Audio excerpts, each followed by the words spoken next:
Donc ici, les semis du mois, donc pendant tout le mois, ici. Donc les haricots à rames, on peut encore en semer jusque fin juin pour les mange-tout. Pour ceux qu'on va écosser, bon, vaut mieux pas trop attendre et avoir fait les semis avant la mi-juin parce que on le récolte sec, donc il faut quand même le temps que la gousse sèche sur la rame parce que lorsqu'on récolte des gousses à moitié pas tout à fait mûres et pas tout à fait secs et qu'on étale même dans des cajots, on en perd pas mal parce qu'il y a une certaine humidité où il faut tout le temps les remuer et là on en perd pas mal. L'idéal c'est les laisser sécher sur la rame et venir les cueillir avant les pluies, donc là on a vraiment...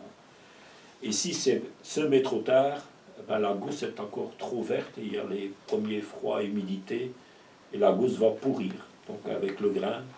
Et... Parce que c'est la gousse qui est sèche qui va faire obstacle à la pluie. Donc même s'il pleut, ben ça va passer, ça va se dégouliner et ça ne va pas pénétrer vers le grain. Bon, les haricots nains, donc ça on peut encore faire pendant tout le mois.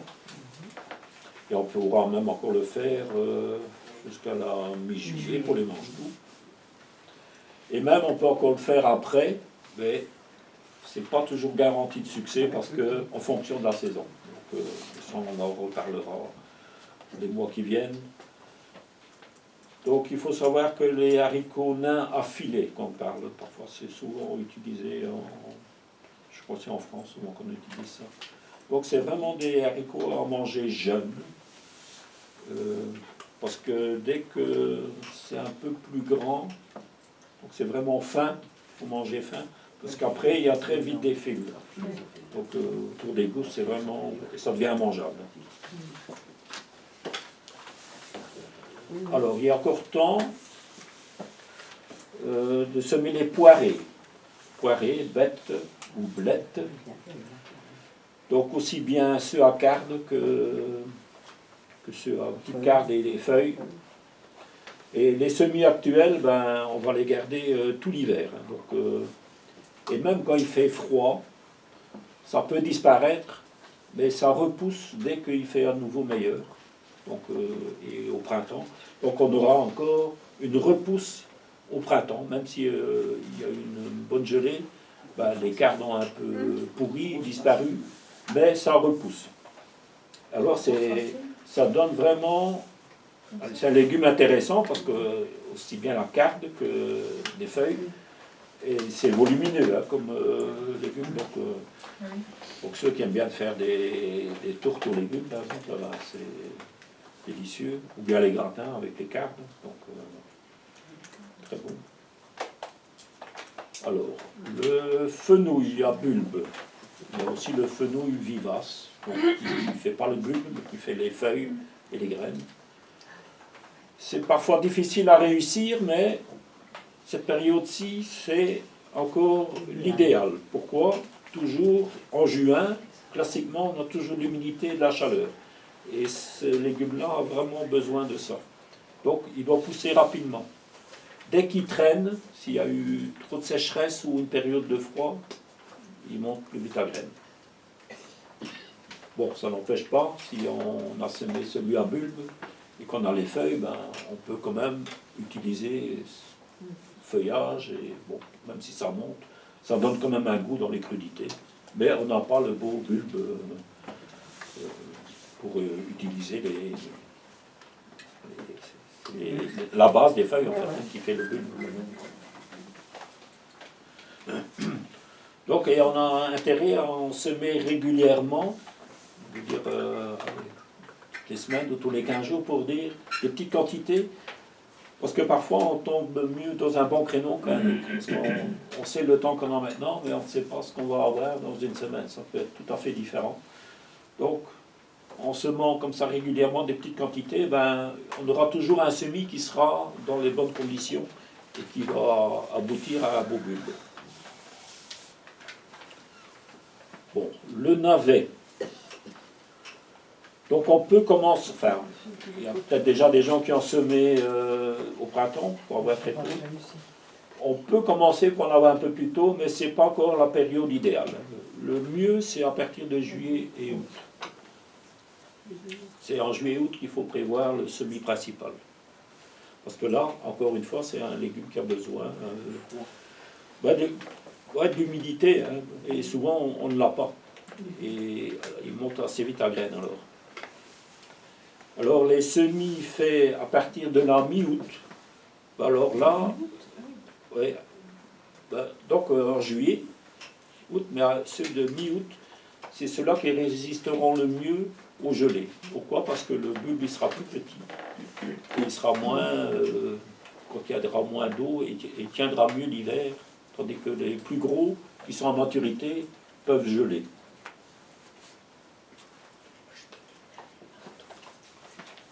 Alors, le navet rave,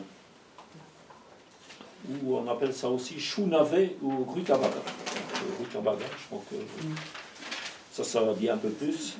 Je crois que nos parents, grands-parents en ont mangé pendant la guerre. Bon, j'étais pas très ravi d'en manger, mais c'est vraiment un légume qui résiste très bien au froid. Donc en hiver, et elle peut rester sur place. Donc c'est un goût quand même différent du navet, hein. C'est un goût plus prononcé. Alors quand on veut faire une bonne potée ou du couscous, là on met des bâtons là, de rutabaga, là, ça c'est vraiment bon. C'est différent du navet, hein. C'est moins aqueux, c'est un goût plus prononcé. Donc et là aussi, non, donc les semis de juin et juillet sont les meilleurs. Là. Donc on peut le garder au jardin. Quand on le sème plus tôt, souvent il monte à graines. Donc ceux qui auraient peut-être déjà commencé, peut-être plus de risques, surtout lorsqu'on tombe dans une période de sèche. Ouais, mais on a quand même un terrain bien humide. Hein. Si c'était il y a 15 jours, ben, alors on n'avait pas d'eau du tout. Et là c'est pas.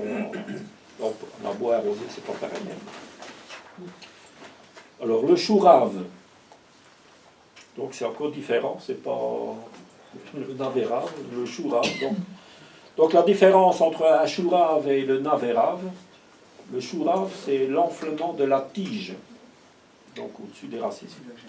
Donc le chou rave et là il y a un petit tout de feuilles au-dessus, tandis que le navet rave, donc rutabaga, lui c'est la racine qui enfle, c'est pas la tige, c'est la racine. C'est comme une betterave. Ouais. Donc chou rave a aussi besoin de pas mal d'eau. Donc il doit pousser vite.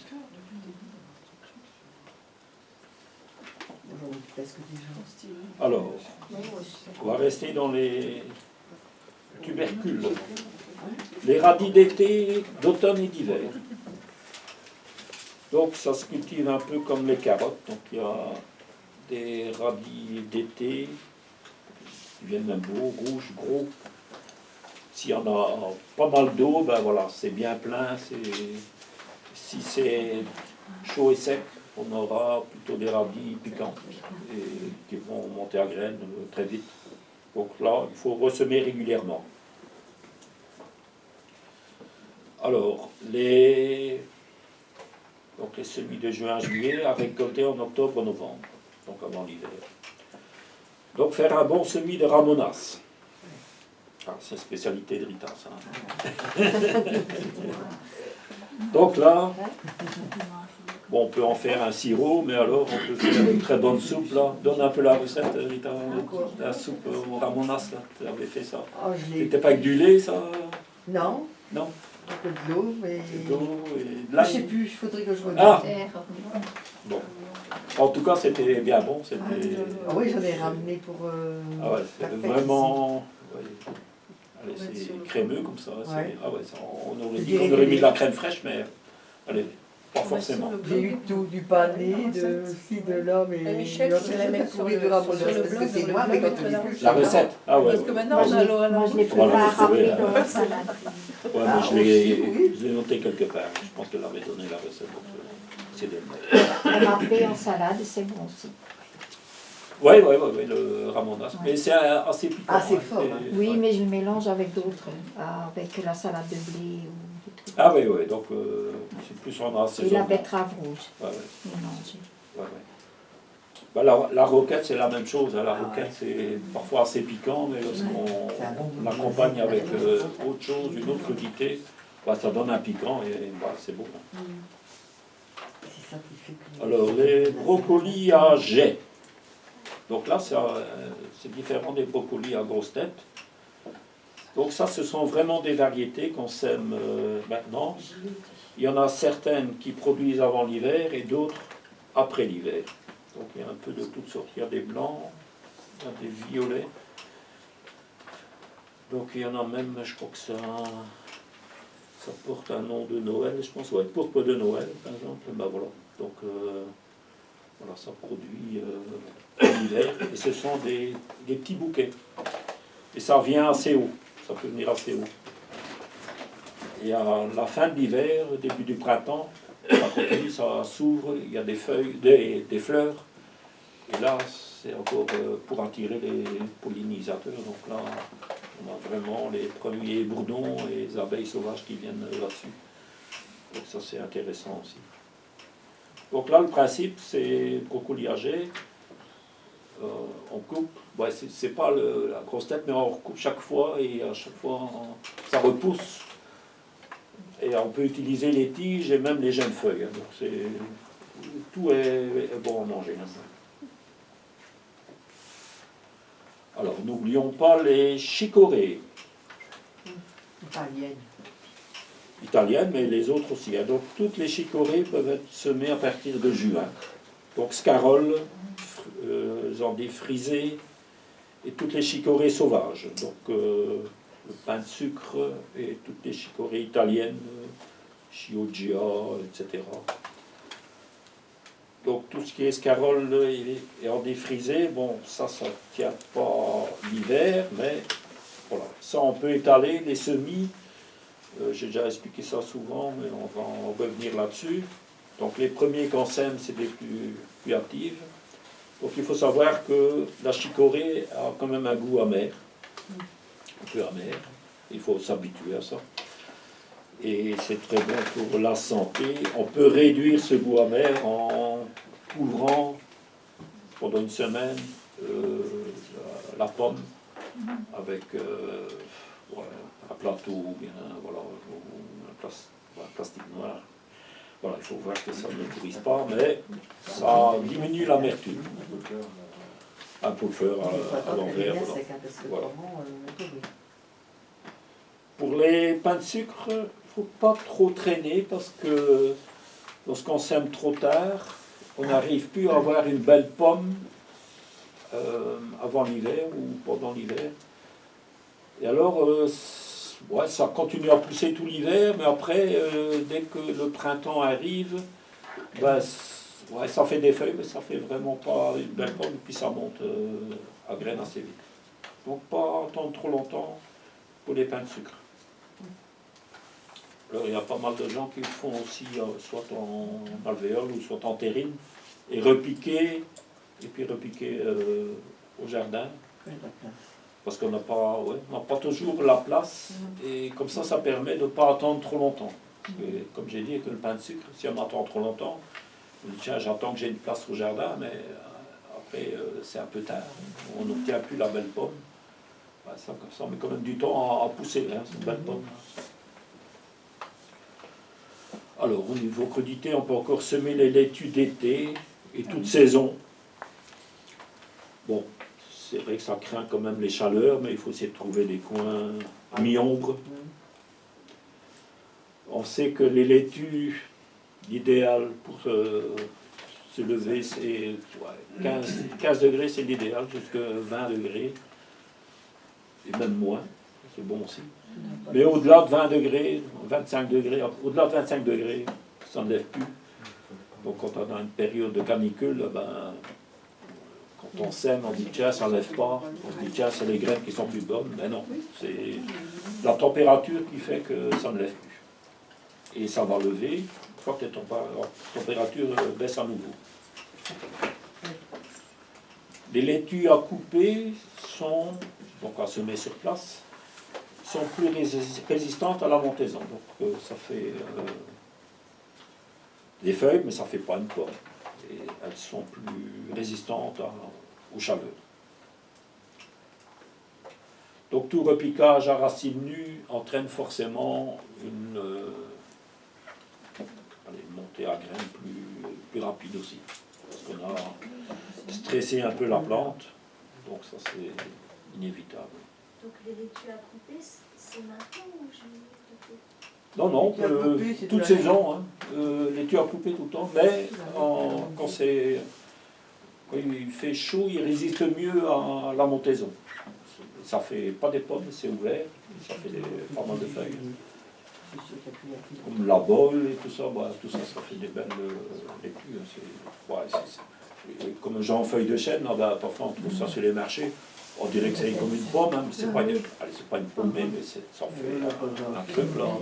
Allez, c'est pas que quelques tiges, hein, c'est vraiment. Ah ouais,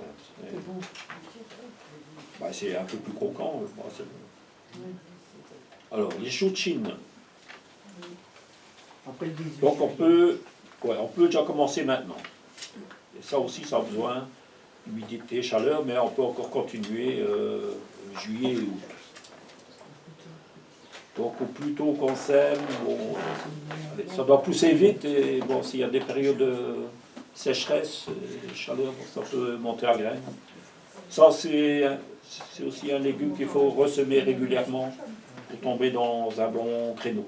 C'est pas facile les choux de Chine. Après le 18 juillet, toujours bien. Avant, elles montent. Alors il y a des... Comme ça, ils font pas, ça se voit pas. Alors il y a les choutines, bon, il y a de toutes sortes là-dedans. Il y a des... C'est un peu comme les endives, hein, comme les chicorées. Il y en a qui font des tiges, enfin, des cotes, il y en a qui font une pomme, il y en a qui c'est plus des feuilles, dentelées comme ça. Donc il y a un peu de tout là-dedans. Mais c'est un peu plus... Je trouve que ça doit être ça pousse même un petit peu à l'amillon sous d'autres légumes, assez facilement. Ouais. Alors les choses qu'on oublie parfois, c'est les moutardes épinards. Donc végétation rapide, bon c'est un peu piquant, hein, comme la moutarde, c'est un peu piquant. Et ça résiste très bien aux gènes, donc ça passe tout l'hiver au jardin. Et ça repousse au printemps. Donc même pour les gens qui n'aiment pas pour eux, si vous avez par exemple des poules ou voilà, pour alimenter en verdure au printemps, ça repousse. Hein, et ils aiment bien ça. Est-ce que c'est la moutarde de de Dijon? Non, là, Ça a rien à voir. c'est la moutarde d'épinard. C'est souvent de Chine ou du Japon. La Il y a des rouges, il y a des la blancs. Maglia, elle est bonne. Mizuno. Elle est verte et J'ai violet. pas les variétés. Ah ouais, regardez, parce que C'est ce qu'on appelle le Mizuno. Mizuna, c'est un, Ah, ça, c'est un plus une salade. chouchin. C'est quoi vous avez? Et la Maglia. moutarde, c'est... M-A-L-G-L-A-T. Merci. La Comment Maglia. Comment tu dis? Le chouchin est plus doux. Tandis que les moutardes, c'est plus Maglia. piquant. M-A-G-N-A-T. Et là aussi, on utilise ça. On peut aussi ajouter dans les salades, automnales. Donc ça donne un petit goût piquant. On peut donner un autre goût, un peu comme la roquette. Hein, on fait ça aussi. Alors, le semis de ciboulette chinoise, maintenant c'est... Bon, on sème ça souvent un peu comme une annuelle, hein, mais en fait c'est vraiment une bisannuelle. Et d'ailleurs, c'est maintenant que les ciboulettes chinoises montent à graines. Donc, quand on respecte un peu leur façon de pousser, c'est à partir de juin, juillet qu'on aura les graines et qu'on peut semer.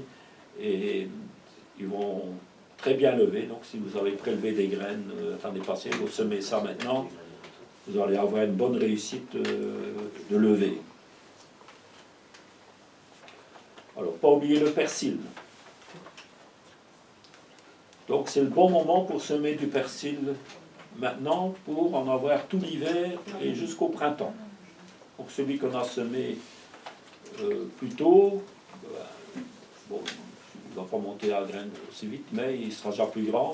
Tandis que celui qu'on sème maintenant, ah ben, même en pleine terre, dehors, il va tenir le coup. Si vraiment il fait froid, la verdure peut disparaître, mais elle repoussera au printemps. Alors comme Ignace le dit, il le rappelle souvent, c'est mieux de le semer et de le repiquer, et le repiquer plant par plante, brin par brin. Ça, c'est, vous avez vraiment un beau plant. Et apparemment, il est beaucoup moins attaqué par la mouche. C'est un peu comme la mouche des ombellifères. Il jaunit, tout ça. Quand on le repique, il n'y a pas ce truc-là. Donc, c'est vraiment une bonne technique de repiquage.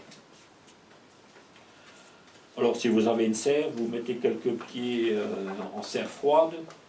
Comme ça, même si l'hiver est froid, eh ben, vous pouvez continuer à toujours en cueillir, tandis que celui à l'extérieur, bon, le feuillage va peut-être disparaître, il va repousser si ça radoucit, mais vous avez toujours de la verdure sous la main.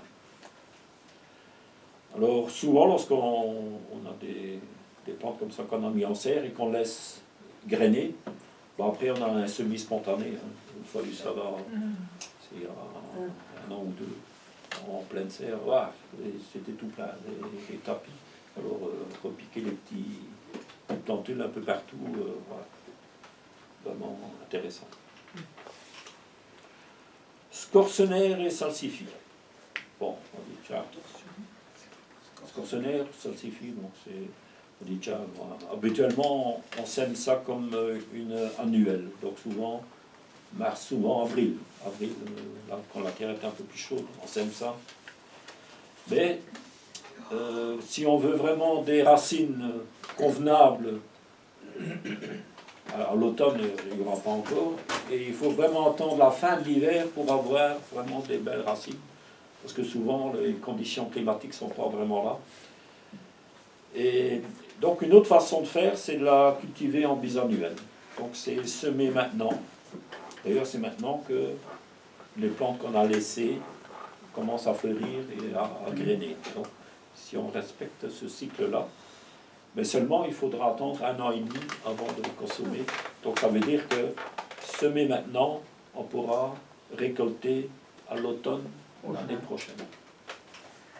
Et on peut même d'après Gilbert, on pourrait même les garder en vivace. J'ai déjà essayé. Ça marche pendant 2 ans. Après, ça devient vraiment des vieilles racines. Donc, quand ça fleurit, on ne sait plus manger la racine. Et après, ça se remplit à nouveau. Mais ça vient vraiment des vieux marchés. Je trouve que, bon, allez, faire en bisannuelle, ça va. Et après, alors c'est intéressant de récolter ces graines, hein, donc on peut laisser quelques pieds et récolter les graines et ressemer tout ça. Alors en vitesse, quelques aromatiques, donc roquette. On peut parler des choux de Milan. Ah, choux de Milan, c'est trop tard. Trop tard. Semer pour les choux d'hiver. Ah, ouais, ouais. Mais ici, ils ont déjà 3-4 feuilles. Trop tard. Non, c'était au mois de mai. Que je les ai eus. Mais c'est des choux de... Choux de Milan. Ouais, choux de Milan. C'est des... Ça, Ouais, c'est des choux de Milan. c'est mars-avril. Hein, Faudrait que... Ah, ça moi, oui, j'ai mis mes choux cabus, que j'étais jamais bouche ou... ouais, les choux de Milan, tu parles de quoi là? Bah, des choux Le roi d'hiver. Du chou vert, ça. Des choux verts, des choux frisés, des choux Milan. Parce qu'il y a... Ah ouais. Des choux, on va dire, comment... C'est tard. Attends, non, Les choux tout seuls, c'est trop tard. Ah non, mais ça c'est à nouveau des choux hâtifs. Et ça c'est à partir de août hein, qu'on peut semer. Pour avoir des choux l'année prochaine. Je les ai pour le mois de novembre, décembre. Ah ouais. S'il faut, je mettrai un voile pour On verra. le gelé, mais comme l'année passée, Alors, pas gelé. les roquettes, ça doit être semé Dans tous les cas, régulièrement aussi parce que ça monte rapidement. tous les 15 jours, 3 semaines. Il fait sec, ça devient piquant. Oh, il y a aussi la vivace, ça existe aussi. Coriandre. Coriandre, feuilles ou graines. Donc, ça aime la chaleur, l'humidité. Ça monte assez vite à graines. Donc, il faut utiliser en cuisine taille. L'aneth, c'est feuilles C'est la même plante, coriandre feuille et coriandre. Non, dans le catalogue, il y a C'est deux deux. différents. Ouais, Il y a les deux. graines sont un peu plus Coriandre à feuilles, grosses. tu vas avoir plus longtemps des feuilles coriandre que normal, elle va monter en Ouais. Et graines. les graines sont un peu plus grosses. Mais ça monte quand même assez vite à graines. Ouais. Ouais. Ben là, à feuilles, pas plus vite que ça, tu sais. Si Ouais. tu les sèmes au mois de septembre, ben, tu as pour tout l'hiver. Mais ça, Oui, Ça c'est pas gêne, de ça, problème, pas non. mal. Non, ça c'est bon. C'est les rats qui mangent ça. C'est comme le persil, Ils adorent ça. ça diminue, mais après ça revient de retour, et après ça monte en graines. alors, le thym. Donc, il faut renouveler de temps en temps ces semis de thym parce que souvent, lorsque on achète des plantes, c'est soit parce qu'il y a des plantes mâles et femelles. Quand on ressème, on a un peu de tout. Et souvent, lorsqu'on achète des plantes toutes faites, c'est des boutures qu'on fait. Et c'est souvent soit des mâles qui sont plus volumineux, plus beaux, et alors, quand on a que des mâles, bah, forcément, on n'aura pas des petits après. Hein. Et les manucures aussi. Oui, oui, Oui, oui. mais voilà, mais On sait pas reconnaître. c'est croisé, non. Donc, c'est pour ça que le semis permet d'avoir un peu des deux. Dommage, parce que ça, c'est tous les spontanément. Changer de temps en temps de place, parce que, mais toujours en exposition ensoleillée et sèche. Donc, et souvent, ça se ressème d'ailleurs entre les chemins, entre les pavés, des endroits où, Une sec. ouais, où on marche, on dit tiens, allez, connerie là, on va semer là alors qu'il y a plus de place à côté. Ben, c'est pas ce qu'ils aiment bien ça. Donc on peut ressemer encore du céleri à couper, rien que le céleri à couper. Donc ça, c'est pour avoir des plus jeunes plants. Ouais, pour avoir des jeunes plants, ouais, ça passe l'hiver. Bon, si on a oublié, on n'a pas fait, au printemps, on peut encore semer ça maintenant. Les pourpiers d'été. Donc on peut semer ça d'avril à août. Et ça, c'est en sol sec et ils aiment bien le soleil. Donc il y a les pourpiers verts, les pourpiers dorés, Odoré. donc jaunes. Donc c'est un peu comme une plante grasse, assez charnue comme ça. Donc ça fait de bons potages, un bon velouté, et ça résiste pas au froid. Par contre, la Clayton de Cuba, qui est un pourpier aussi, pourpier d'hiver, là, ça résiste au froid et ça pousse tout l'hiver. Alors, lorsqu'on a ça en serre, on laisse grainer, ben voilà, ça disparaît pendant l'été et puis ça réapparaît à l'automne entre les autres plantes qu'on a mis. Mais ça aime bien le soleil aussi. Et ça, c'est Clayton de Cuba, c'est vraiment un truc intéressant. Aussi bien en crudité que. Ben voilà, je vais arrêter pour aujourd'hui. Je ne sais pas s'il y a encore des questions. Bon, ben, voilà. Bon. En Belgique, c'est la fête des pères, donc il y a l'apéro qui nous attend. Merci. Donc je vais demander de ne pas rester plus longtemps que midi et quart, parce que voilà, Josine, bon après on va faire le local. Voilà, bon dimanche, bon après-midi.